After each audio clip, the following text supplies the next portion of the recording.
Bishop Malusi Mpumlwana, religious leaders in Cape Town and Pretoria will hold a silent prayer demonstration in solidarity with people who have died at the hands of law enforcement officers during the lockdown in South Africa and abroad. The Black Lives Matter protests at the St. George's Cathedral will take the form of a silent prayer. Protests have been taking place around the world after the death of George Floyd 2 weeks ago in Minneapolis, Minnesota. Anglican Archbishop Thabo Makgoba will deliver a message on behalf of the leaders at the end of the protest. Bishop Malusi joins me now live. Bishop, always a pleasure having you on the program. Thank you, sir. Thank you for having me. So, a silent demonstration. Why this type? Why now? It is a silent prayer because it is appropriate to pray. But it is also a statement of lament. It is a statement of despair.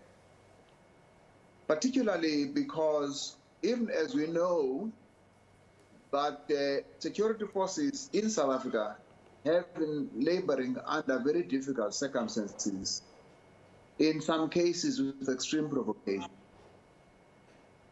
We find it very difficult to reconcile with the possibility that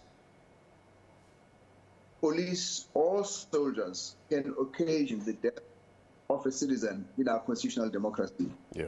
Whether it is in prison behind bars or in the village or township. You know, when you see protests around the world against law enforcement officials, it goes back to the basic tenets of respect. We have to respect law enforcement officials, and likewise, they need to respect us. And this goes, around the world. But I guess you have to start with accountability. And I guess if you have accountability, it deters people from doing the wrong things.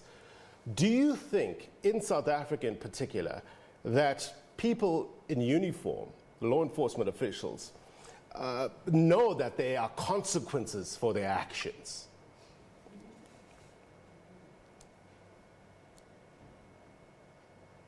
I would like to believe that they do, because they all have the appropriate codes that say that. I mean, you remember just a week or so ago, Minister of Defense read out the code that binding on the members of the South African National Defense Force. What we think is difficult to understand is why an inquiry into a possible involvement of members of the Defense Force in the death of a citizen, a civilian, should only be a matter of internal inquiry at the Defense Force, and that it is not transparent in an open court system of the country. Right. So talk to us about this silent prayer. Bishop, I'm a religious man. I believe in God. I believe prayer helps. Do we need to go further than that, though, in terms of action on the ground? You know, it harks back to why have this protest now after George Floyd, when we have the likes of, those that have been in the news of late, Collins Khoza, for instance. Why didn't you say, let's do a silent prayer then? Why wait till somebody from overseas, George Floyd, has to pass away? A very good question. Actually, this particular one was inspired by the announcement on Friday that the Board of Investigation at the South African National Defense Force has cleared members of the Defense Force. That's really where our shock came. And we said, oh no, we had hoped, we had allowed for a process of investigation to go on. But if we are told on Friday that it is final, as far as they are concerned, there's no one to blame, then we remember that in the past, all inquests of apartheid killings were always ending with no one to blame. And that's why it invokes in our mind the title of George Bezos' book, No One to Blame. It would not have happened this weekend, wait not for Friday. Yeah. you get a sense, especially overseas as well, when you see these marches going on, this protests happening around the world in honor of the memory of George Floyd and what it means to people there. It's been, what, 2 weeks now that we've seen consistent protests. Do you think that's what's needed in terms of, you know, maintaining the outrage, I guess, at what is wrong? We need to keep on going and going and going till we get something right. South Africa is a constitutional democracy in the way that the United States is not. We are a human rights culture in the way that the United States is not. Yeah. And we actually don't need new laws to sustain our constitutional democracy. We just need to stay with what is right, because we are a constitutional democracy that is seeking to reverse the ills of the past. The United States has not sought to reverse the ills of the past in its society, at least as far as I can tell. The only reason we're adding the George Floyd matter in this silent prayer is that now that we're dealing with the South African situation, we recognize that it is also the case elsewhere. It is not intended to be focusing on racism in South Africa, but we cannot fail to see that it tends to be black citizens that fall victim to death in the hands of security forces. There is some way in which our security forces are much harsher when they deal with black people than they are when they deal with other people in South Africa. Yeah. And you're not either African, colored, or Indian. Those are the black societies. And so it does not escape us. Even though we're not focusing on the racism, we're focusing on the brutality of security forces. Yeah. We know as a society at large where we want to be in terms of race relations, in terms of how police and SANDF members, for instance, interact with communities. It's a work in progress, but we can't, I guess, allow perfection to be the enemy of progress. It keeps on, as I said earlier on, we need to keep on working at this.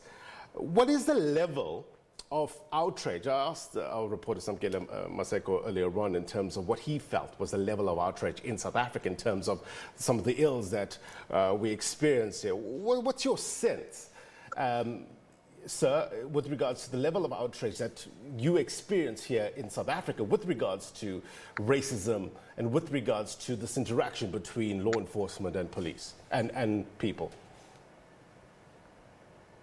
I think that was, first of all, say that we've seen this happen. It happens with Tatana in the Free State. It happened at Marikana. Yeah.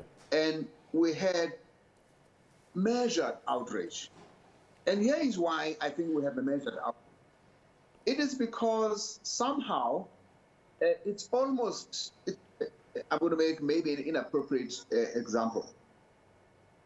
If a person is attacked sexually by a stranger, is the outrage and the fighting of that might be easier than if it was a member of the family, because you're sort of, I can't believe he's doing this to me, kind of thing. And so there is a sense in which South Africans are surprised. So in a way, the outrage is not going to be at the same scale as would have been if it was the apartheid regime, because you expected the apartheid regime to do this and you were ready to fight it.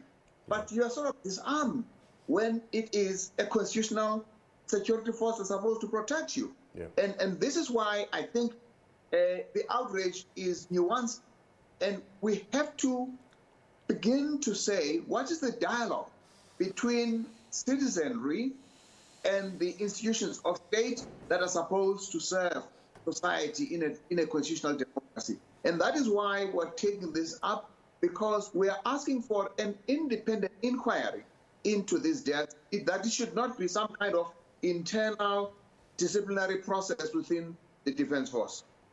Yeah, we heard a story just now with regards to Kevin Prince Boateng talking about how people should, effect change. And it's not only about posting a picture on social media, it's going beyond and speaking out. And some say silence is betrayal. Do you share those thoughts, sir? Well, there are times when silence is golden. But certainly, in the face of evil, silence is complicity. All right, we'll have to leave it there. Thank you. It is the same thing we're saying today about what's happening in Israel, Palestine, with the possible annexation of the West Bank, and the world is silent. That means we become complicit in the destruction of the two-state solution in that part of the world. So the line is not too good, but I just want to squeeze in one more question in terms of the TikTok of today about the silent prayer. It's happening, I understand, in Gauteng as well as in the Western Cape. Just tell us more about it. Yes, it's going to be from 12 to 1. And the first 51 minutes will be silent prayer, standing. And then from 12:51, the last 9 minutes of the hour will kneel. And this represents two things. One, it represents the kneeling on the neck of of George Floyd, but as well as the kneeling on the necks of all people that are oppressed in the world, particularly the poor in our country, who cannot breathe. But secondly, it represents an intercession, a prayer for a solution, a prayer for a change of life, and a prayer for a different direction that is much more in favor of those who are oppressed. Bishop Malusi Mpumlwana, we thank you very much indeed, sir, for coming on and explaining what this is all about in terms of the silent prayer demonstration. We wish you all the luck in terms of effecting change and, contributing to change in South Africa and around the world. Be well. God bless. Thank you. All right. There you go. We'll have more on that story in a short while.